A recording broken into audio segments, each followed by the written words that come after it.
Okay, folks, it's time to put this tank back into the car. But first, we got to do a few things to it. We got to clean out this pickup tube. It's kind of, you can see, that's the pickup tube there. Gonna clean it out. This is the return tube. It's got some gunk and grime in it. More than likely a dirt dauber. Tried to get in there because I didn't plug it up like I should have. But okay. We got to get this, it's got the old gasket on it. Looks like we can kind of get away without replacing that. Just kind of clean that up. Clean this up right here.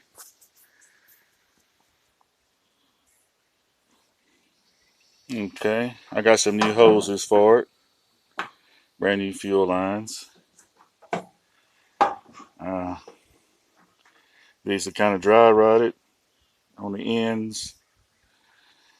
We just want to go ahead and replace these as a precaution because once I put this tank in, I don't want to have to take the tank out because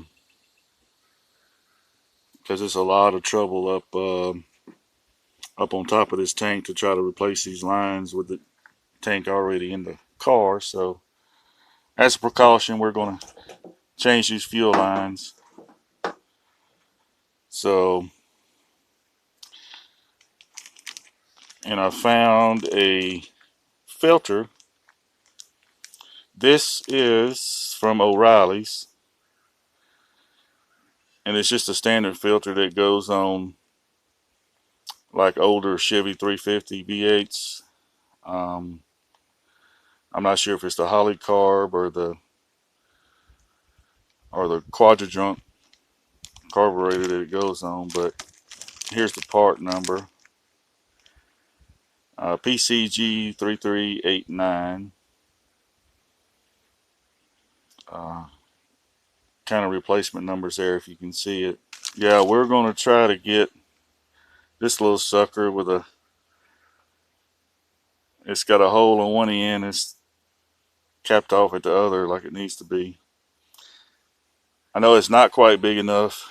I really need a bigger filter than this, but this is the only thing I could find. It's either this or just put this in the tank. Basically, go commando, which I call it. Okay, folks, here's where we at. Okay. As you can see, I got the little filter on. I had to scoot it up. It's probably about 2/3 of the way up on the pipe there. But we finally got it on. Um, Before that, I had to get both of these. The the supply and the return line both were really clogged up. I had to take let's see.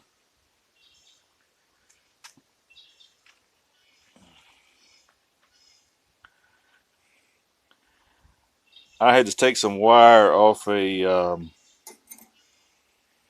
like a notebook, just a regular paper note. It's got wire coiled around it. I tried I tried some thick welding wire. That wouldn't do it. This is the only wire I could get up in there. Yeah, it was pretty clogged up, but between this and brake cleaner, I finally got those tubes clear. So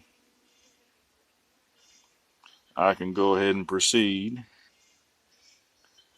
and installing this sucker. Okay, now I had to adjust the intake pipe. I had to kind of bend it just a little bit right here. I bent it up. Um, I try to give it as much clearance to where now I got it just right to where the bottom is touching the bottom of the tank right here, the bottom of this filter. So you got to pick up somewhere about right there. So it's probably about almost an inch, maybe a little less than an inch off the bottom of the tank, which is a little bit higher than stock. Yeah, coming from the factory, maybe about a half inch from the bottom, but I may lose just a little bit of gas there when I get on empty, but it's okay.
Okay, folks, we're back at the car now.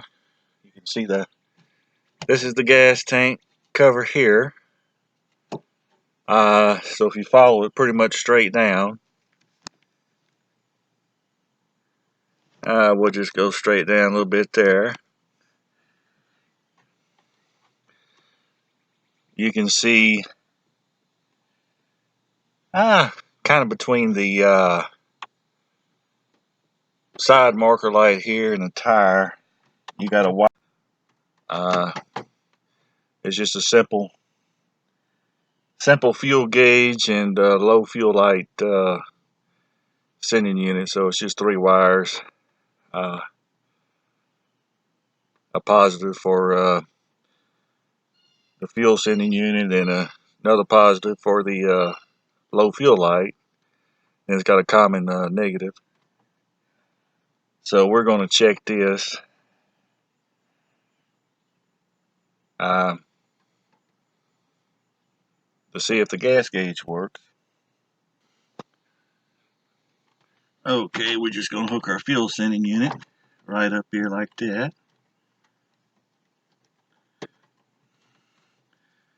Nice and tight. Okay.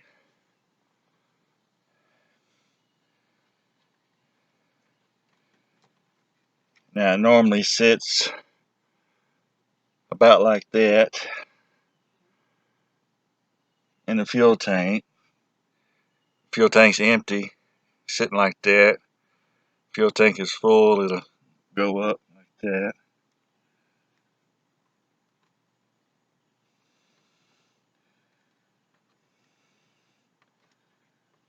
So let's see, let's put it about where it's sitting now. Is probably about 3/4. Should read 3/4 full.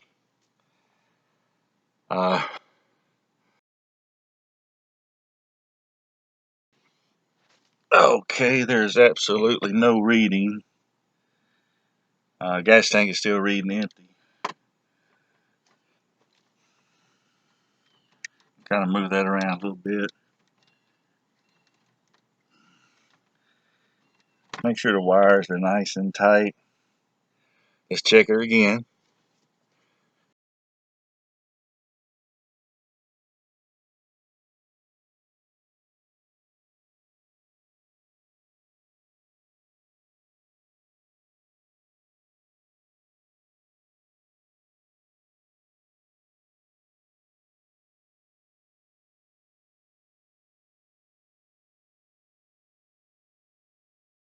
Okay, I got my multimeter here. You probably can't see it too well. Let's see if she's getting any voltage. All right. That's my ground wire here.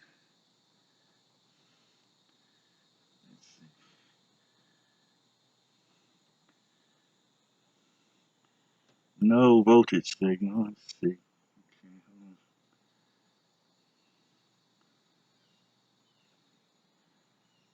Yeah, I'm getting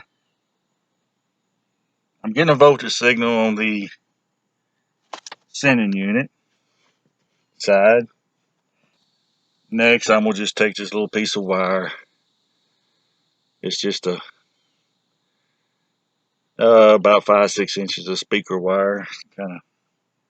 I'm gonna ground out this sending unit.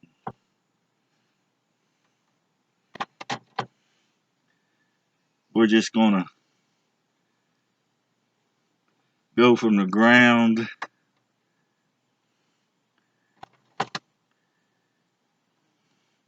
to the sending unit.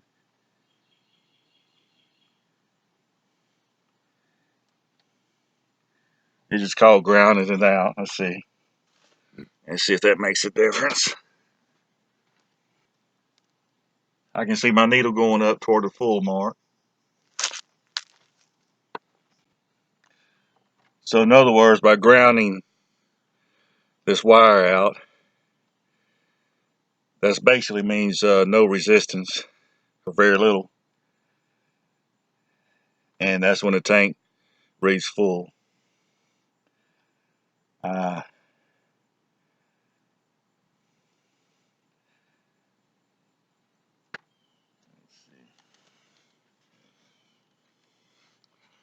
so as we sit here,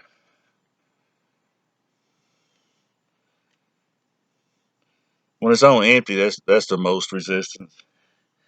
That's the highest resistance it's going to read. Of course, when it gets to the full, that's going to be the lowest, or practically zero resistance. So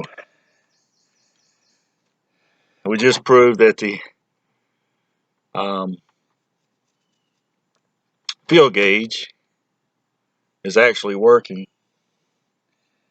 Um,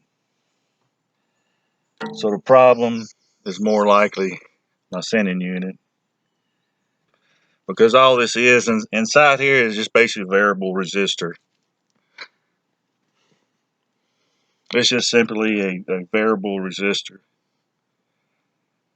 that basically goes from uh, zero resistance up to a certain amount of ohms, and the resistance varies as this arm goes up and down. So if I hook it up, in order to see some resistance, and yeah, I'm just not getting anything. Yeah, I'm just not reading nothing. I mean, it's just reading the open circuit. So I'm gonna have to take this thing apart and see if I can clean it, get it to working. Um, these things are kind of expensive if you can find them. So that's the that's the name of the game. That's one of our goals here, is to try to get parts working, work with the parts we got, and yeah, not give those aftermarket people all our money, because most of the time what you're getting is just cheap remade Chinese parts anyway. So we'll leave that for our next video. I'll be digging into this and seeing what we can do with it.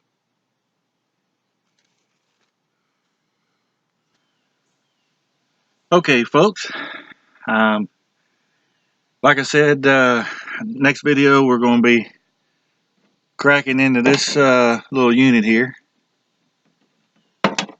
seeing if we can repair it. Um, it's just some metal tabs here and there. I hope we can do something with it. As long as we can get the fuel tank, the sending unit here working. Okay. Of course, one thing you want to do is make sure your float doesn't have any water in it. Kind of shake it. Don't hear anything. It's pretty lightweight. I did float it in some water earlier, so it floats well. But if more than half of this thickness sinks when you go to float it, whether it's in water or gas, uh, that means this is no good. I mean, it's got a hole in it somewhere, but I've checked this one. This is good. As long as we can get the fuel gauge working. Now, this little sensor for the low fuel light, that may be another story.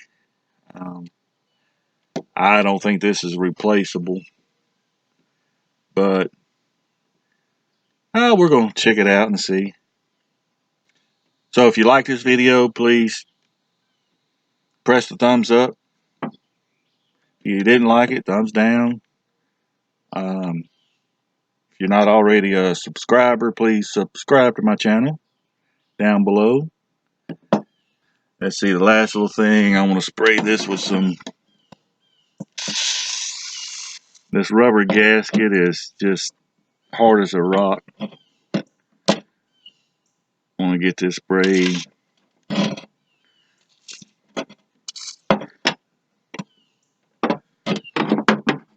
Just trying to soften this rubber gasket so when I go to take it off, I don't tear it up. It's still in halfway decent shape, so we can reuse it. But okay, until next time, see you later.